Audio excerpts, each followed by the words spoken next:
Saúdo os irmãos com a graça e a paz do Senhor Jesus. Vamos abrir a palavra de Deus no livro do Apocalipse, no capítulo de número 2, carta à igreja em Éfeso. E ainda não vamos começar a leitura, porque eu gostaria de fazer com você algumas considerações introdutórias e alguma recordação daquilo que já tem sido dito sobre o livro do Apocalipse, seu contexto, para que quando começarmos a leitura já tenhamos na memória e no conhecimento algumas informações prévias que vão nos ajudar nessa interpretação. Primeira coisa que queremos dizer aos irmãos é que estamos começando uma série de estudos nas 7 cartas das igrejas do Apocalipse, e estamos fazendo isso porque a época que os nossos irmãos viveram, onde o livro do Apocalipse se situa, era uma época de perseguição, era uma época de dificuldades, era uma época de morte, de tristeza, de sofrimento, de desesperança para muitos. E a maneira como o nosso Senhor Jesus se dirige à sua igreja naquela época deve ser lembrada por nós em todas as épocas. Nós já tivemos oportunidade de comentar isso e vamos falar de novo aqui. Todas as cartas terminam dizendo assim: quem tem ouvidos para ouvir, ouça o que o Espírito diz às igrejas. Não é simplesmente quem está em Éfeso e tiver ouvido para ouvir, ouça o que o Espírito Santo disse aos membros da igreja de Éfeso. Não. Quem está em Éfeso deve ouvir o que foi dito a Tiatira, o que foi dito a Pérgamo, o que foi dito a Laodiceia. Quem está em Goiânia, 2000 anos depois, tem que ouvir também.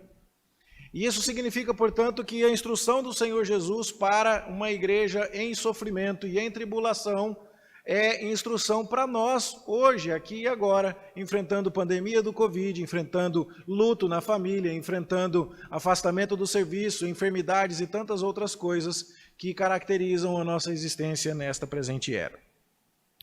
Também deixamos claro que não vamos avançar por todo o livro do Apocalipse, ele demandaria um conhecimento mais sólido de outras partes da Escritura. Se Deus nos permitir, nós chegaremos lá. Mas queremos que com estas 7 cartas tenhamos um panorama bem amplo de muitas e muitas situações que podemos viver como igreja. Há igrejas que recebem dura repreensão do Mestre, há igrejas que recebem forte encorajamento. E isso também deixa claro para nós que na mente do Senhor Jesus, o sofrimento e a tribulação e as lutas e os problemas que nós enfrentamos não nos tornam imunes à admoestação, não nos tornam imunes à exortação do Senhor Jesus e à sua correção e à sua disciplina.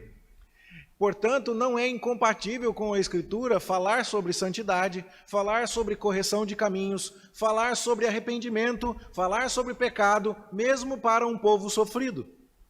O Senhor Jesus não dá nenhum atestado para esta igreja dizendo assim: eu reconheço que vocês estão sofrendo muito, o apóstolo João está preso na ilha de Patmos, então eu vou trazer um sermão mais light para vocês, porque senão será complicado. Não é assim que nosso Senhor Jesus trata o seu povo e a sua igreja. A santidade continua sendo necessária e requerida por Ele como soberano Senhor em toda e qualquer circunstância e momento da vida. Então, isso é importante para lembrarmos na medida em que nos aproximamos do livro do Apocalipse e das suas 7 cartas de abertura. Como vimos na semana passada, Apocalipse é uma palavra que tem sido interpretada de maneira muito escatológica. Escatologia é o estudo do fim, do escatom em grego. E quando se fala de Apocalipse, logo se pensa em catástrofe nuclear, logo se pensa em um meteoro se chocando contra o planeta, ou coisa assim, mas a palavra nada mais significa do que revelação. E como dissemos de maneira mais detalhada na semana passada, e hoje só vamos mencionar, o que Deus quer que tenhamos nos momentos de luta é mais revelação, é mais conhecimento da sua pessoa, mais conhecimento da sua palavra. O remédio de Deus para as nossas lutas nem sempre, na maioria das vezes, não é resolver imediatamente o problema. Deus quer, ao contrário, que no meio do problema, no meio da luta e no meio da tribulação, nós nos aproximemos mais, com mais interesse e mais fervor da sua revelação. Já parou para pensar que nossas orações costumam ser mais parecidas com uma lista de compras do que um pedido sincero por uma amizade mais profunda com Deus?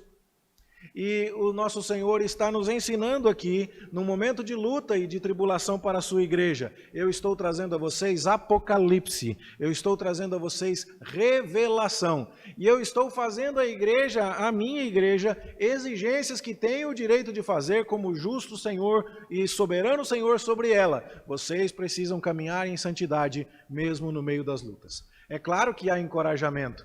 É claro que a mesma mão que bate, às vezes, também assopra. E isso sempre depende do contexto e da situação particular de cada igreja.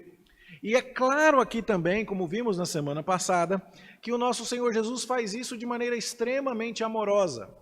Ele se revela a um povo que precisa enxergar mais do que é possível ver com os olhos humanos. Jesus, inclusive, demonstra amor àquela igreja, demonstra um plano maravilhoso para aquele povo. Jesus demonstra um poder soberano a controlar todas as coisas e todas as circunstâncias. E ele se apresenta a João numa descrição muito gloriosa a respeito de seus atributos, a sua voz, a sua aparência, os seus pés, as suas roupas. Tudo o que João observa demonstra que Jesus tem controle absoluto sobre todas as circunstâncias. E é assim, portanto, que nós precisamos falar sobre as cartas do Senhor Jesus às suas igrejas, as igrejas da Ásia Menor. Naquela época já havia muito mais do que 7 igrejas na Ásia. Para dar um exemplo conhecido, você e eu sabemos que havia uma igreja na cidade de Colossos, porque o apóstolo Paulo escreveu, muitos anos antes, uma carta aos Colossenses. E a cidade de Colossos é extremamente próxima à cidade de Laodiceia. E há uma carta aqui à igreja em Laodiceia. E quando você vai à carta aos Colossenses, você vê que o apóstolo Paulo nos diz que era para ler aquela carta na igreja de Laodiceia, tamanha a proximidade. E então nós ficamos nos perguntando por que temos apenas estas cidades e não foi escrita uma carta à igreja em Colossos. É porque o número 7 aqui também é simbólico, como muitos outros símbolos que aparecem no livro. E nessas 7 igrejas reais, concretas, históricas, que existiram de verdade, igrejas nas quais este livro foi inteiramente lido para consolo e exortação do povo de Deus, estas 7 igrejas representam em suas fraquezas e em suas virtudes a totalidade do povo de Deus, de todos os lugares e de todas as épocas, o povo que precisa ouvir esta mesma mensagem. Portanto, o livro do Apocalipse deve ser lido como a revelação de Deus para um povo em sofrimento, para um povo desencorajado, para um povo em tribulação, para um povo neste mundo marcado pelo pecado, uma revelação de um Deus amoroso, poderoso, presente, que está disposto a encorajar e sustentar o seu povo com grande poder, mas que também requer obediência e requer fidelidade. Desta maneira, menos do que gastar tempo procurando símbolos escondidos ou procurando uma simbologia fantástica, coisa que não devemos ignorar quando estudamos a Bíblia, mas muito mais do que preocupados com esse tipo de coisa, deveríamos estar atentos à mensagem clara e compreensível do Senhor Deus para o seu povo. Apocalipse não é um livro para você ficar descobrindo atalhos, easter eggs, falando aqui para os que jogam videogames e outras coisas mais, para você ficar tentando descobrir assuntos escondidos e se perder na especulação. Apocalipse é um livro de cunho extremamente prático e que deseja falar comigo e com você a respeito da vida cristã. Aqui então, nós vamos às considerações da carta à igreja em Éfeso e eu quero lê-la com você nesta hora. Por favor, acompanhe comigo a leitura que farei, Apocalipse capítulo 2, versos 1 a 7. Ao anjo da igreja em Éfeso escreve: estas coisas diz aquele que conserva na mão direita as 7 estrelas e que anda no meio dos 7 candeeiros de ouro. Conheço as tuas obras, tanto o teu labor como a tua perseverança, e que não podes suportar homens maus, e que puseste à prova os que a si mesmos se declaram apóstolos e não são, e os achaste mentirosos. E tens perseverança, e suportaste provas por causa do meu nome, e não te deixaste esmorecer. Tenho, porém, contra ti que abandonaste o teu primeiro amor. Lembra-te, pois, de onde caíste, arrepende-te, e volta à prática das primeiras obras. E se não, venho a ti, e moverei do seu lugar o teu candeeiro, caso não te arrependas. Tenho, contudo, a teu favor que odeias as obras dos nicolaítas, as quais eu também odeio. Quem tem ouvidos, ouça o que o Espírito diz às igrejas. Ao vencedor, dar-lhe-ei que se alimente da árvore da vida, que se encontra no paraíso de Deus. Irmãos, a carta que é endereçada à igreja em Éfeso é enviada ao seu anjo. E como já tivemos chance de explicar na semana passada, e hoje vamos recordar muito brevemente, existe uma grande discussão se esse anjo seria um anjo celestial responsável pela guarda da igreja de Éfeso, ou se esse anjo seria o pastor da igreja. A palavra anjo significa mensageiro.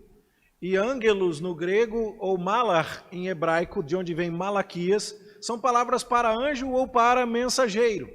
Estudando o livro de Malaquias, há 2 semanas atrás, na terça-feira, nós vimos que inclusive alguns intérpretes têm dúvidas se o nome do profeta era mesmo Malaquias, ou se o nome dele seria uma espécie de pseudônimo, mensageiro de Jeová ou anjo de Jeová. E aqui a questão não é diferente. É possível que seja uma carta endereçada ao anjo que cuidava daquela igreja? Sim, é possível, para alguns. Para outros, a carta deve ser lida como endereçada ao pastor daquela igreja que tomava conta daqueles irmãos. Note que não são interpretações que se excluem. O significado de uma não anula o da outra. Então, em alguns casos, nós veremos mais aqui à frente, nós temos que manter uma atitude humilde e não excluir nenhuma das duas possibilidades. Seja o caminho que você adotar aqui, você não estará cometendo nenhuma heresia. O caminho que nos parece mais provável, como já dissemos, é que o anjo aqui era o pastor mesmo da igreja. Mas antes que você nos diga, que viagem é essa, pastor Márcio, de um anjo que cuidava especificamente de uma igreja, você deve se lembrar que na semana passada mencionei que quando Pedro estava preso lá no livro dos Atos dos Apóstolos e saiu e foi até a casa onde os apóstolos estavam reunidos, inclusive com a mãe de Jesus, a serva da casa que foi até o portão para atender, quando viu Pedro, ficou tão impressionada que voltou dizendo, é o Pedro, é o Pedro, é o Pedro. E todo mundo disse, não, você deve ter visto o anjo dele. E a ideia que circulava entre os hebreus naquela época é que todo mundo tinha um anjo. E esse anjo tinha até o rosto e as feições parecidas com você. E que então aquela mulher teria visto o anjo de Pedro. Isto é muito pouco dito na Bíblia sobre este assunto que é tão, digamos assim, nublado. Não é um assunto sobre o qual temos informações claras e é hora de ser prudente. A Igreja Católica Romana diz que isso é o suficiente para se acreditar na ideia de um anjo da guarda. E vem daí a ideia de que todo mundo tem um anjo da guarda específico. Nós não sabemos e parece-nos muita coisa para ser dita baseada em pouca informação. E aqui é possível que isso esteja em perspectiva? Sim. E se você quiser manter esta possibilidade em aberto, você não está cometendo nenhum grave erro de interpretação. Contudo, parece-nos mais sensato entender que a carta está sendo endereçada ao pastor da igreja, ao mensageiro, aquele que leva a mensagem de Deus ao povo que se reúne na cidade de Éfeso, para que ele então conduza o rebanho do Senhor dentro das verdades que estão sendo comunicadas àquela igreja local através desta carta. Então, nós seguimos na leitura. Estas coisas diz aquele que conserva na mão direita as 7 estrelas e que anda no meio dos 7 candeeiros de ouro. Você deve se lembrar que na descrição de Jesus, quando Jesus se apresentou a João no capítulo 1, o próprio Senhor Jesus disse o que significavam as estrelas e os candeeiros. O versículo 20 do capítulo 1, o último versículo, um pouco acima aí na sua Bíblia, está dizendo o que significam as estrelas e os candeeiros. As estrelas significam os anjos das 7 igrejas e os candeeiros significam as igrejas em si. Em algum momento nós vamos ter a oportunidade de mostrar isso com figuras para você, mas os candeeiros são aquele candelabro conhecido como menorá, que era utilizado no templo e no tabernáculo. Ele possuía 7 braços e ali então ele produzia toda a luz que existia dentro do templo ou do tabernáculo. E a ideia de que Jesus nos chama de vós sois a luz do mundo, mas ao mesmo tempo Jesus diz eu sou a luz do mundo, é a ideia de que Jesus nos faz brilhar e ele nos chama a ser luz. E lá no santuário de Deus, toda essa luz vinha de um único móvel, um único utensílio, o candelabro, a menorá. E esse candelabro, portanto, simboliza a igreja. Jesus está caminhando no meio da igreja. E isso, então, é simbólico aqui, porque Jesus está dizendo, eu conheço as lutas de vocês. Eu não estou olhando lá do céu de maneira distante, sentado num trono confortável, no ar-condicionado, com um controle remoto na mão, um home theater e uma tela de 1000 polegadas para assistir algum filme que me distraia, enquanto vocês sofrem aí. Não. Jesus está dizendo, eu conheço a sua situação. Eu ando no meio da igreja e eu sustento os anjos da igreja, os mensageiros da igreja, em minhas próprias mãos. E é por isso que o versículo 2 começa dizendo, conheço as tuas obras. É impressionante porque nós não oramos para informar a Deus sobre alguma coisa. E nós tendemos a pensar isso. Deixa eu contar para Deus o que está acontecendo comigo aqui na minha oração. Nossa oração não devia pressupor esse tipo de coisa, porque isso simplesmente não é verdadeiro. Nós não oramos para informar a Deus a respeito das coisas, mas nós oramos para que o nosso coração descanse no controle soberano de Deus. Nós oramos para lembrar-nos e para falar com esse Pai de amor e termos esta consciência ainda mais tranquilizadora, né, dentro de nosso coração, a nos dizer que Deus de fato tudo sabe e tudo controla. Então Jesus está dizendo, eu conheço o teu labor e a tua perseverança. Aqui, meus irmãos, nós precisamos fazer um resgate. Vai parecer pelos próximos 5 minutos que eu esqueci Apocalipse, mas eu vou voltar, tá? Eu quero te contar um pouco da história de Éfeso, para você entender qual era a situação desta igreja quando esta carta foi escrita. A história de Éfeso começa com um casal chamado Áquila e Priscila. Na primeira viagem do apóstolo Paulo, ele passou pela região da Galácia, não chegou nem perto de Éfeso. E ali então ele passou por Listra, Derbe, Antioquia, Icônio, foi apedrejado, voltou, e aí, então logo que chegou já soube que a região da Galácia estava sendo contaminada por ensinos de falsos mestres, e ele escreve a carta aos Gálatas. Uma viagem missionária. E até agora Éfeso, nada. Segunda viagem missionária, Paulo passa de novo pela Galácia, contorna Éfeso, vai parar em Trode, tem aquela visão do varão macedônico que diz, passa a Macedônia e ajuda-nos. Paulo atravessa o mar Egeu e vai para Filipos, onde é preso, depois de expulsar o espírito de adivinhação de uma jovem, onde Paulo passa por Tessalônica, Paulo passa por Bereia, Paulo passa por Atenas, onde faz aquele discurso e é rejeitado, e Paulo se estabelece em Corinto, onde fica por 1 ano e meio. E até agora, Éfeso, nada. Depois de 1 ano e meio da segunda viagem missionária, Paulo agora vai para Jerusalém. E no caminho ele deixa Áquila e Priscila na cidade de Éfeso. Porque ele pensava em estar em Éfeso na sua terceira viagem missionária. Quem então deve ter começado a obra de evangelização na cidade, se outros cristãos de outras épocas, já desde o Pentecostes, já não tivessem passado por lá, pode muito bem ter sido este casal, Áquila e Priscila, os fazedores de tenda ao lado de Paulo. E então Paulo passou em Jerusalém, passou em Antioquia, a cidade que o enviou, e se estabeleceu na cidade de Éfeso. Isso pode ser lido lá no livro dos Atos dos Apóstolos, particularmente a partir do capítulo de número 19. E o que nós vamos ver lá é que quando Paulo começa a falar naquela cidade, há muitos problemas. Éfeso era uma cidade extremamente estratégica. Uma das 7 maravilhas do mundo antigo, o templo da deusa Diana ou Artemis, deusa da caça, deusa do amor, deusa da guerra, estava situado ali naquela cidade. A imagem dessa deusa havia sido esculpida com a pedra de um meteorito, dando, portanto, a ideia de que a deusa literalmente veio do céu. E o culto àquela deusa Artemis trazia grande fortuna para a cidade. De forma que os fabricantes de nichos de prata e de uma espécie de souvenir contendo a imagem da deusa tinham grandes faturamentos com esse culto. E assim se imaginava que a deusa Diana era aquela deusa que alimentava a cidade de Éfeso. Se você procura esculturas e imagens da deusa Diana, você vai vê-la com 30 seios. É uma mulher com 30 seios.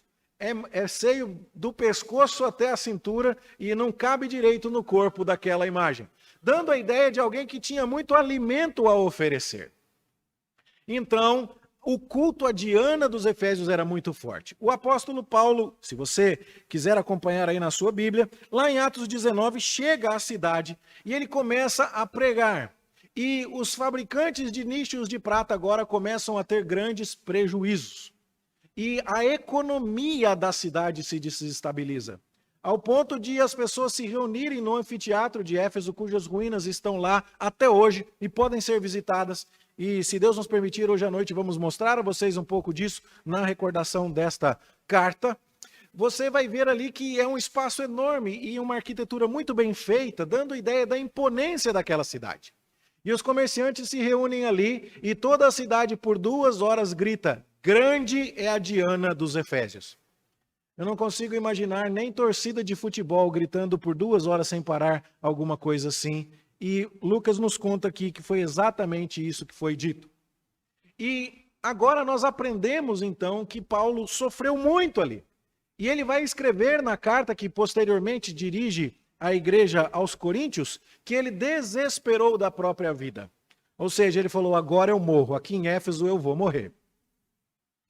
Paulo permaneceu 3 anos naquela cidade e no texto que nós lemos, ele esteve dia e noite visitando as pessoas, anunciando o evangelho e falando com elas com lágrimas, e uma igreja muito estruturada, com muita teologia, com muito conhecimento doutrinário se estabeleceu ali. A igreja de Éfeso teve o pastorado de Paulo por 3 anos. Corinto, 1 ano e meio. Filipos, não mais do que 3 meses. Tessalônica, a mesma coisa. Nós não temos registro em todo o Novo Testamento de alguma igreja que tenha contado com o ensino didático do apóstolo Paulo por tanto tempo como foi a igreja de Éfeso. E aí então nós descobrimos que o apóstolo Paulo termina sua estada em Éfeso e, tentando resolver problemas na igreja de Corinto e se correspondendo com a igreja de Corinto, resolve lá a questão e vai para Jerusalém, onde é preso. No caminho, quando Paulo está indo para Jerusalém, ele passa num porto bem próximo a Éfeso, a cidade de Mileto. E ele manda chamar os presbíteros da igreja. E por aí você já conclui o nível de organização da igreja em Éfeso. Havia presbíteros lá. E Paulo conversa com aqueles presbíteros no texto que nós já lemos na liturgia, que está em Atos capítulo 20. E Paulo diz àqueles presbíteros: o Espírito Santo está me dizendo que eu serei preso lá em Jerusalém. Lá me esperam cadeias e tribulações. E que eu não vou ver mais o rosto de vocês. E eu queria advertir vocês que assim que eu sair, lobos vorazes vão penetrar no meio do rebanho e vão trazer ensinamentos falsos. Então pastoreiem o rebanho de Deus, lembrando que por 3 anos eu ensinei dia e noite qual era a sã doutrina. De fato, Paulo foi a Jerusalém, acabou preso, passou 2 anos em Cesareia, viajou até Roma, passou mais 2 anos em Roma, e quando Paulo está em Roma, ele escreve a carta aos Efésios. Então você começa a notar um pouco da história desse povo. Priscila e Áquila, no fim da 2ª viagem missionária, abrem o ponto de pregação. Paulo chega depois de prestar relatório na base missionária da igreja de Antioquia, fica ali 3 anos. Quase morre. A oposição dos adoradores de Diana é muito forte. Ele sai para mais uma viagem e quando se despede daqueles irmãos de Éfeso, dos presbíteros, no porto de Mileto, lhes assegura que falsos mestres chegarão. Ele é preso. Passa 2 anos em Cesareia, 2 anos em Roma. De Roma escreve aos Efésios. E começa a falar com aqueles irmãos numa carta que parece sim ser endereçada aos Efésios, mas também ter implicações para outras igrejas locais. Ele fala muito sobre a sã doutrina e sobre o verdadeiro evangelho. Nós ficamos algum tempo sem saber notícias da igreja de Éfeso, até que nós vemos o apóstolo Paulo falando com Timóteo. Possivelmente já depois de solto. E lá na primeira carta de Timóteo, no capítulo 1, verso 3, nós vamos ver Paulo dizendo assim a Timóteo: quando eu estava de viagem rumo da Macedônia, te roguei permanecesses ainda em Éfeso, para admoestares a certas pessoas, a fim de que não ensinem outra doutrina. Você percebe que aquilo que Paulo falou quando conversou com os presbíteros em Mileto estava se cumprindo? Gente que apareceu em Éfeso para ensinar outra doutrina, e agora Paulo fala: Timóteo, vai lá. O que podemos concluir então? Que a liderança da igreja de Éfeso começou com Áquila e Priscila, depois 3 anos do apóstolo Paulo, que deixa presbíteros instruídos e preparados, e que depois manda Timóteo àquela igreja para tomar conta daqueles irmãos, porque havia naquela cidade falsos ensinos. E você vai ver gente que se ocupa de genealogias, de bate-boca sem fim, e você vê aqui mulheres que estavam se dedicando a fofocas e outros problemas e outros casos de imoralidade na igreja de Éfeso, e tudo isso pode ser concluído pelo estudo da primeira carta de Paulo a Timóteo, porque o que Paulo ensina aqui deveria ser aplicado em primeiro lugar na igreja de Éfeso. Passa o tempo, e quem vai nos ensinar agora o que acontece depois não é a escritura, mas é a tradição, que deve ser apreciada com uma certa moderação, mas que em muitos casos oferece, sim, com certeza, apoio muito claro para a nossa compreensão do texto bíblico.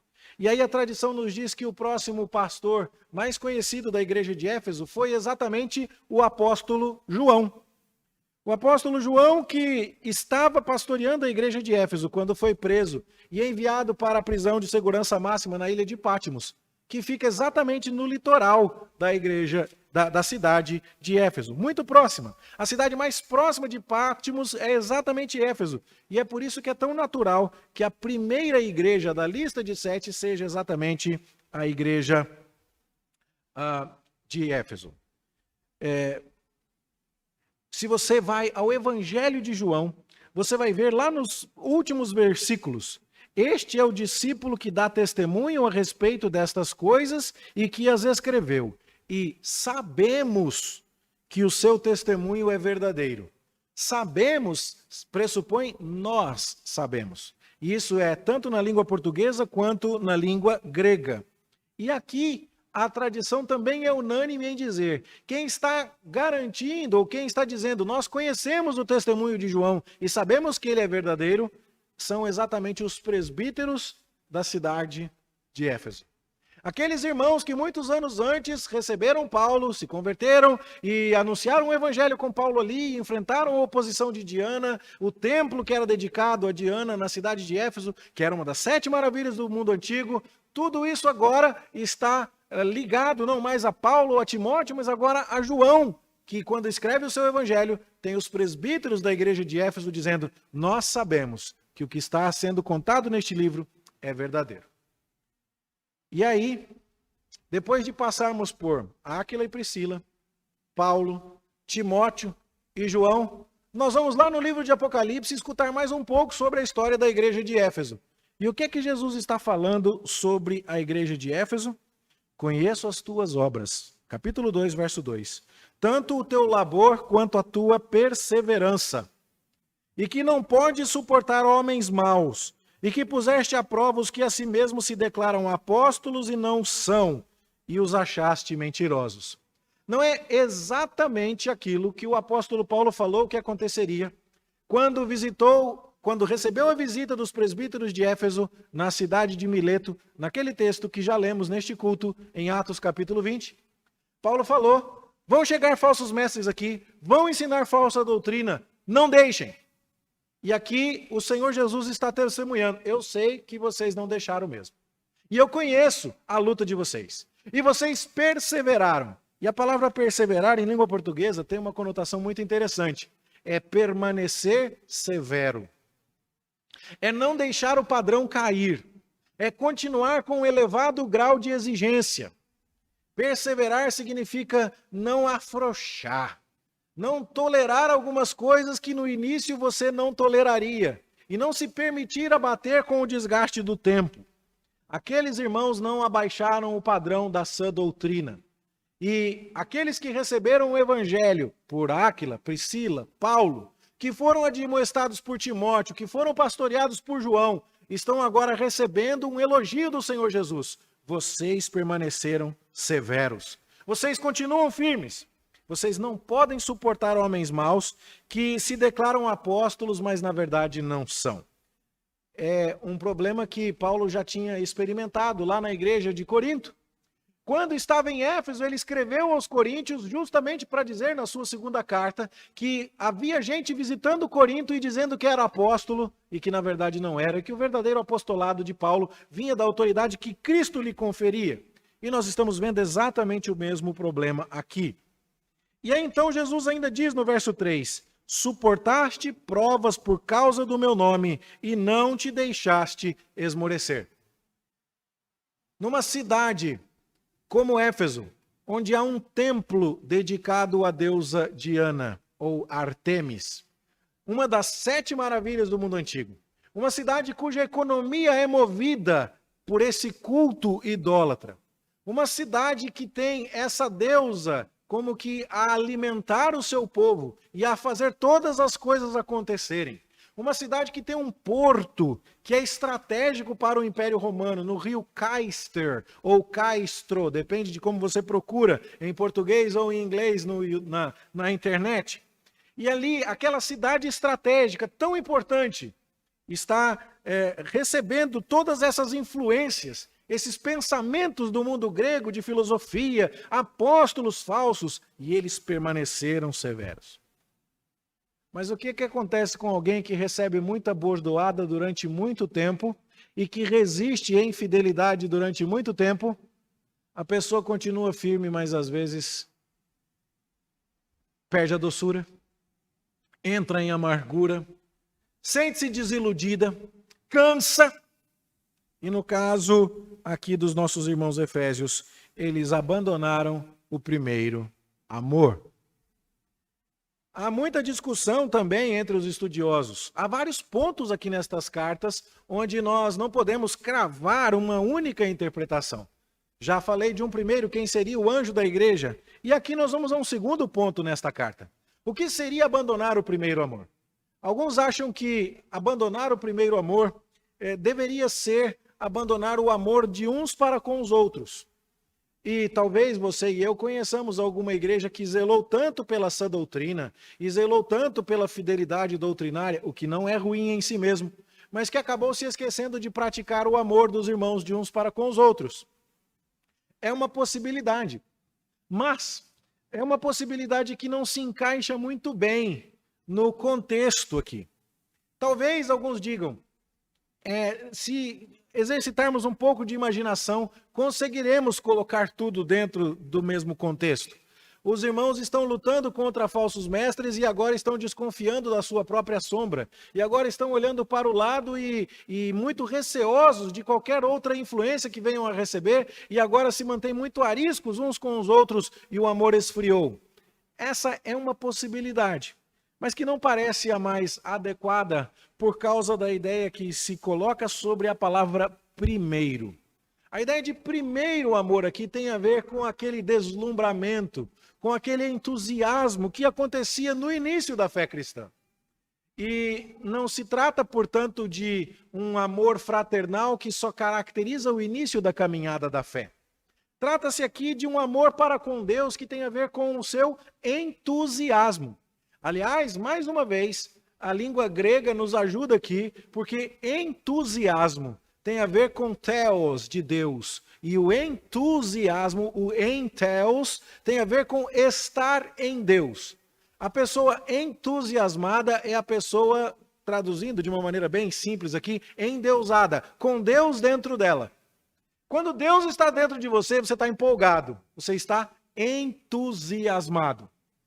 E então, quando este primeiro amor de ter recebido a mensagem de Deus, de ter feito as coisas com alegria, esse entusiasmo foi bombardeado ao longo dos anos, com combates pela sã doutrina, com combates a homens maus, com combates àqueles que se diziam apóstolos, mas não eram, o povo vai perdendo o entusiasmo. Provavelmente você, como eu, conhece alguém que recebeu a fé cristã com grande entusiasmo e que tinha muita alegria em servir no início da sua jornada de fé, que fazia as coisas com disposição, que acordava cedo com um sorriso nos lábios e que vinha, e que de repente enfrentou algum embate, enfrentou alguma dificuldade na igreja, e às vezes lutando pelas coisas certas, e às vezes lutando do jeito certo, e se decepcionou, se desgastou, cansou, e agora abandonou o primeiro amor. E se auto-justifica dizendo assim, não, eu entendo, se você quiser ir, pode ir, vai lá, eu dou a maior força para você e tal, mas para mim, já deu. Eu acho que a gente não precisa ir muito longe, todos nós conhecemos alguém assim, se é que nós já não fomos, ou se é que nós ainda somos alguém assim. E o que o Senhor Jesus Cristo está dizendo é, tenho, porém, contra ti, que abandonaste o teu primeiro amor. Ó, igreja em Éfeso, eu conheço a sua trajetória. Eu caminho no meio dos candelabros. Eu seguro as estrelas na minha mão. Estas coisas está falando aquele que conserva no meio, na mão direita as 7 estrelas e que anda no meio dos 7 candeeiros de ouro. Eu estou aí no meio de vocês. E eu sei, vocês fizeram tudo direitinho. Mas eu tenho uma acusação a lhes fazer. Cadê o entusiasmo? Cadê aquele primeiro amor que faz os olhos brilharem? Cadê aquela alegria no serviço? Vocês vão permitir que as guerras lhes roubem a alegria? Vocês vão permitir que os embates doutrinários e que o confronto com homens mentirosos e com gente que se diz ser apóstolo, mas na verdade não é, vocês vão permitir que essas coisas roubem aquele amor bonito que vocês devem ter para comigo? Eu tenho estas coisas contra vocês. Muito obrigado, irmão. Perceba então, meu irmão, minha irmã, que Jesus não quer apenas ser amado por nós. Ele quer ser amado com entusiasmo. E o nosso dever não é simplesmente amar ao Senhor Jesus, mas amá-lo com todas as forças, de todo o coração, de toda a alma, de todo entendimento, e aquele amor bonito, aquele amor contagioso. Todos nós que somos casados há bastante tempo sabemos como é que essas coisas funcionam. Tem hora que a gente está no piloto automático. E tem hora que a gente está fazendo, a gente fala, eu amo, mas não está bonito, não está aquela coisa vistosa. Não dá para mostrar para as visitas. E não é esse o tipo de amor que Jesus quer que tenhamos para com Ele. E nem é esse o tipo de amor que devemos ter para com os nossos cônjuges ou para com qualquer coisa que fizermos em nossa vida. Jesus está dizendo, eu tenho, porém, contra ti que você abandonou o seu primeiro amor. E aí então qual é a exortação de Jesus? Lembra-te de onde caíste. Olha só, abandonar o primeiro amor é cair. Perder o brilho nos olhos é pecar. Deixar de amar a Deus com todo o coração e de maneira bela e contagiosa é algo errado. E Jesus diz, arrepende-te. Mas me arrepender do quê, mestre? Você precisa se arrepender porque perdeu o brilho. Você precisa se arrepender porque já não me ama com aquele entusiasmo. Você precisa se arrepender porque está me amando, mas está achando que agora vai fazer só o básico. E as lutas que você teve ao longo de décadas, enfrentando falsos apóstolos, enfrentando falsos ensinos, enfrentando a cidade de Éfeso com o seu culto a Diana, elas não são justificativas aos olhos do Senhor Jesus Cristo, para que você perca o primeiro amor. Irmão, esse texto quer dizer para você, que já enfrentou presbítero, tem presbítero ruim, o presbítero Júnior? Tem presbítero ruim? Tem. Tem marido ruim, dona Alice? Ó, você vê para quem que eu estou perguntando. Aí, ó. Né? Tem marido ruim, Priscila? Tem, não tem? Tem pai ruim, Davi? Tem. Né? Tem esposo ruim, Núbia? Tem, não tem? Não é o caso de vocês. Eu já perguntei para a Priscila aqui. Você que enfrentou, tem diácono difícil aí? Jonathan, tem? Tem diácono? Seminarista problemático? Eu acho que o Fábio está nos ouvindo lá em São José. Tem. Tudo isso tem. Agora eu te pergunto, para Jesus, o autor da carta à igreja em Éfeso, isso aí é motivo para você perder o primeiro amor? Não é. Isso aí é autorização para você dizer assim, a minha cota eu já fiz. O que eu tinha para poder dar por essa igreja, eu já dei. Agora eu vou dar oportunidade para os outros. E pensa que isso é bonito. E pensa que isso é espiritual. Eu já corri a minha parte, agora eu vou dar oportunidade para alguém. Vai conversar com o autor da carta à igreja em Éfeso, aquele que segura as estrelas nas mãos e que caminha no meio do candelabro. Ele vai dizer assim, eu tenho isso contra você. Lembra-te de onde você caiu, arrependa-se e volte. a prática das primeiras obras. A gente tem que amar Deus com brilho no olho. A gente tem que vir para a igreja com alegria. A gente tem que sair de casa dizendo, hoje eu estou indo para a casa de Deus. E se nós não estamos querendo isso desse jeito, já está errado. E eu vou falar de novo com você. Cuidado com o pecado duplo. Ah, como eu não estou com o brilho no olho, hoje eu não vou, porque eu não quero ser hipócrita. Não, você pecou porque não está com o brilho no olho e pecou porque não foi.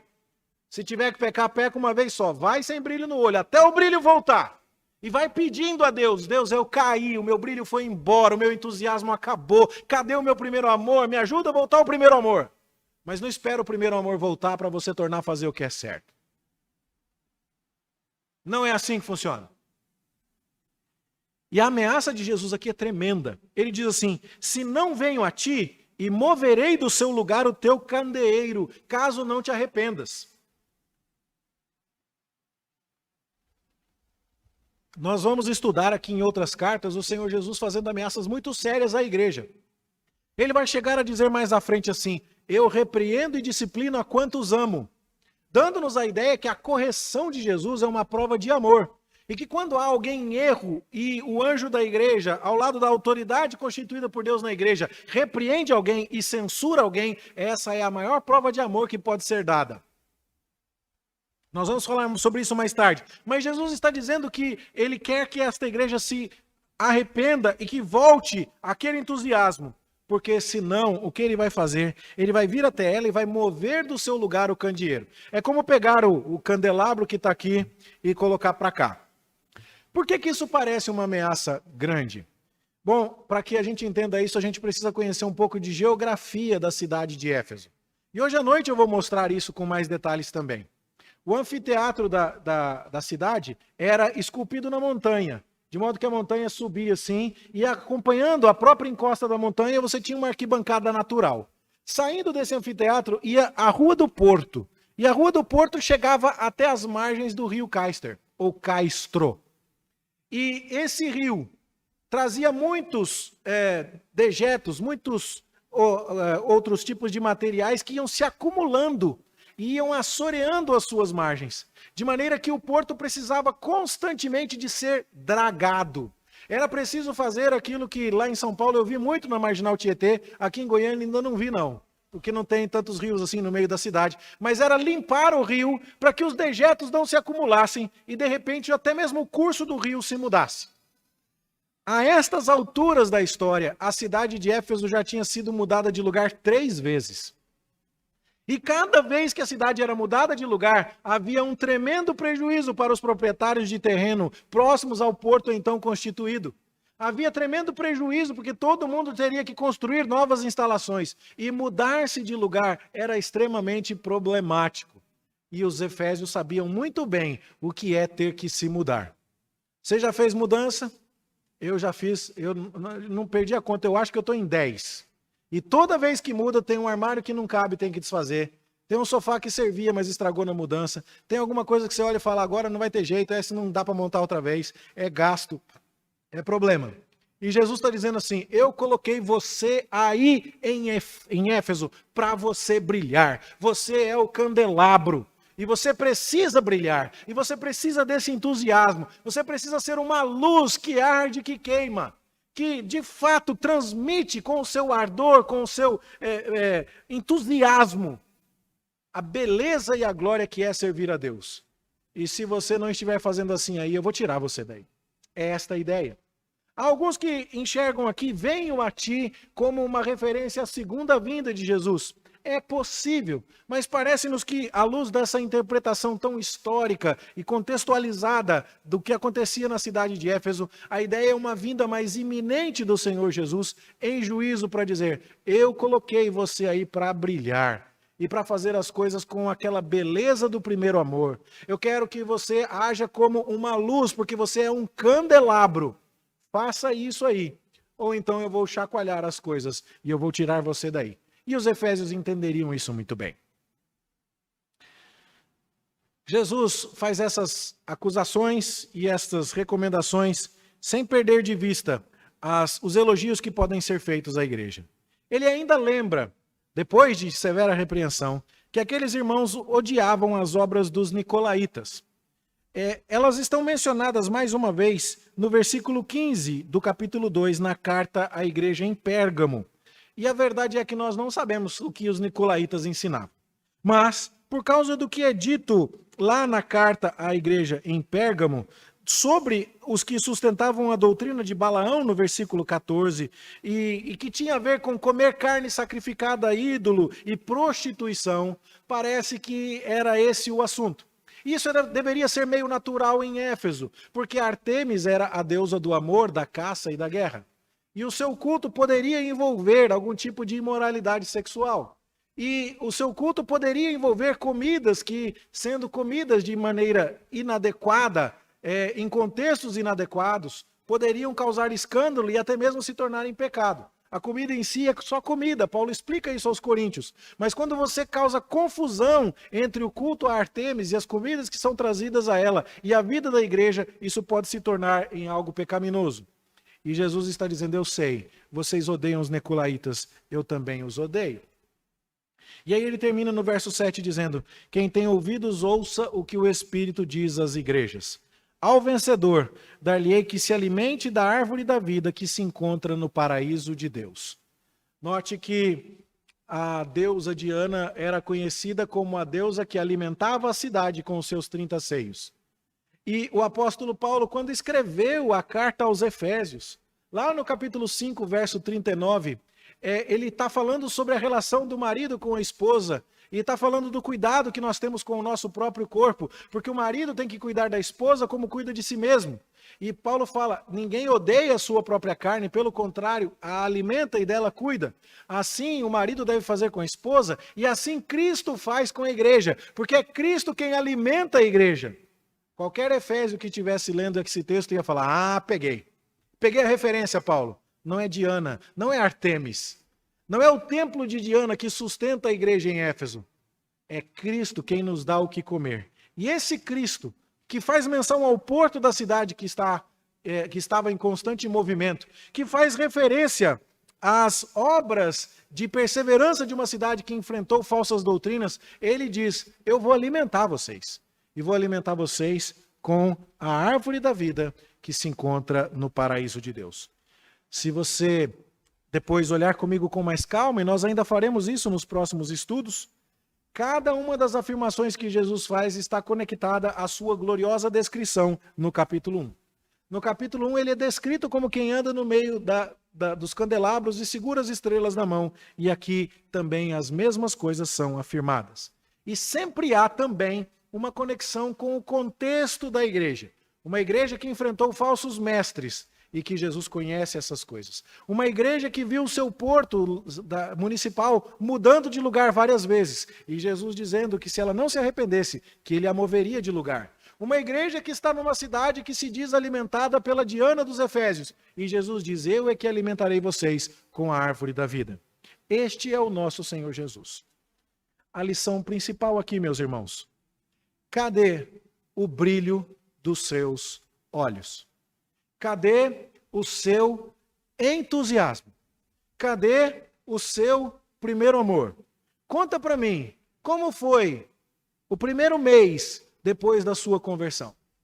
Como é que você falava de Jesus para as outras pessoas? Como é que você vinha para a aula da escola dominical? Como é que você se vestia para o culto? Como é que você se preparava para estar presente nos estudos bíblicos? Que tipo de anotação você fazia? Que sede você tinha de aprender? Como você cantava para Deus?